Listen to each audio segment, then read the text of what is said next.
তো তোমায় একটু সম্মান দেওয়া উচিত ছিল, কিন্তু তুমি এখানে এলে কেন বলো তো?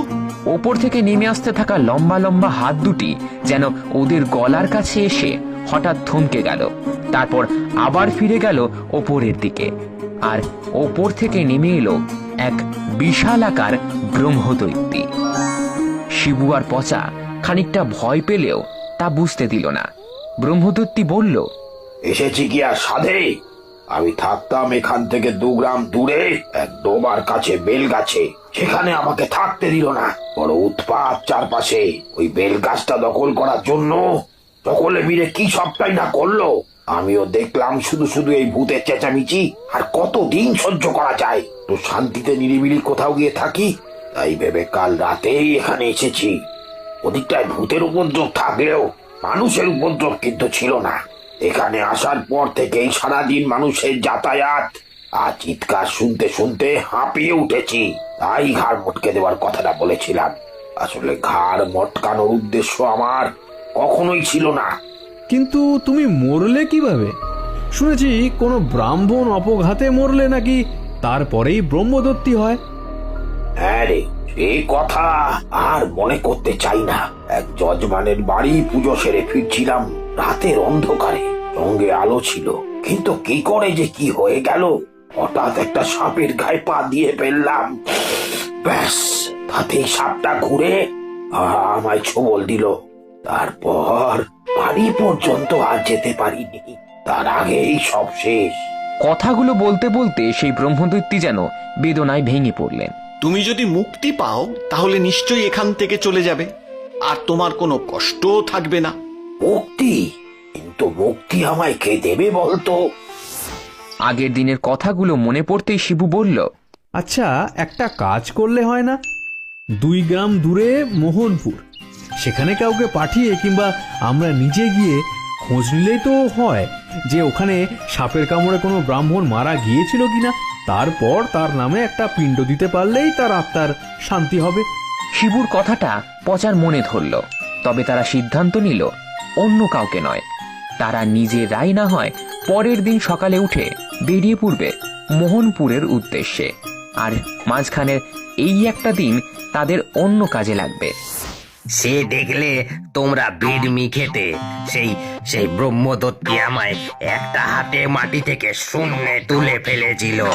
আমি কোনো রকমে সেদিন বেঁচে ফিরেছি। জগদ্দলের কথাগুলো এক মনে সকলে শুনছিল।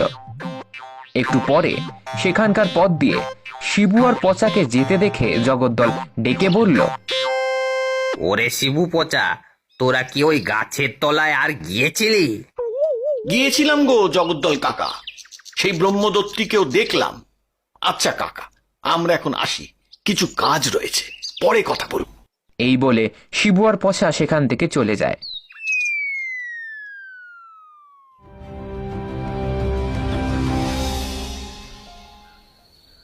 আচ্ছা, এই গ্রামে কোনো ব্রাহ্মণ কি কিছুদিন আগে সাপের কামড়ে মারা গেছেন? তার নাম আপনি জানেন? তা জানবো না কেন? আমাদের গায়ে তো হরিহর চক্রবর্তী মাত্র মাসখানেক আগে এক যজমানের বাড়ি থেকে ফেরার সময় গ্রামের পথে সাপের কামড়ে মারা যান। তারপর সে কি উৎপাত! তার বাড়ির লোকেরা এই গ্রাম ছেড়ে অন্য জায়গায় চলে যায়। কিন্তু তোমরা এই কথা জানতে চাইছো কেন? গ্রামের একটি বাড়ির দাওয়ার উপর বসে থাকা একটা লোকের সাথে ওরা কথাগুলো বলছিল।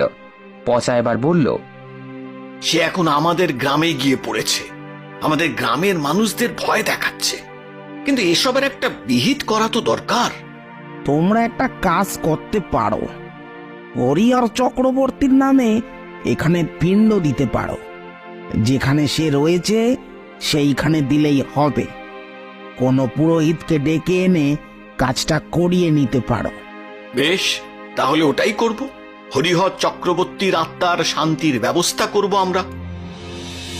সেদিন বিকেলেই গ্রামের এক পুরোহিতের সাথে কথাবার্তা বলে ওরা বাড়ি ফিরে যায়।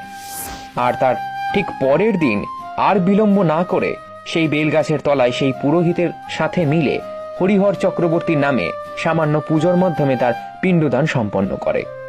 শিবু আর পচার এক মুহূর্তের জন্য যেন মনে হয় ওদের ঠিক পেছনে কেউ একটা এসে দাঁড়িয়েছে, তবে পেছন ঘুরতে ওরা কাউকেই দেখতে পায় না। ওদের যে কি বলে আশীর্বাদ করব তা আমি জানি না। আমার নিজের ছেলেরা ভয় গ্রাম ছেড়ে চলে গেল, আর তোরা আমার নিজের কেউ না হয়েও আমার জন্য এত বড় একটা কাজ করলি। আমি আশীর্বাদ করছি, তোরা অনেক বড় হ, অনেক বড় হ, অনেক বড় হ। দূর থেকে সেই ব্রহ্মদৈত্যী সমস্তটাই দেখছিল। সে সে শিবু আর পচাকে মন ভরে আশীর্বাদ করে আর আস্তে আস্তে হাওয়ায় মিলিয়ে যায়। তারপর থেকে গ্রামের কেউই আর তাকে দেখতে পায়নি। একমাত্র শিবু, পচা, ব্রহ্মদৈত্যী ছাড়া আসল সত্যিটা জানতো সেই গ্রামের পুরোহিত। তবে শিবু পচাকে সে ভালোভাবেই চিনত, তাই আসল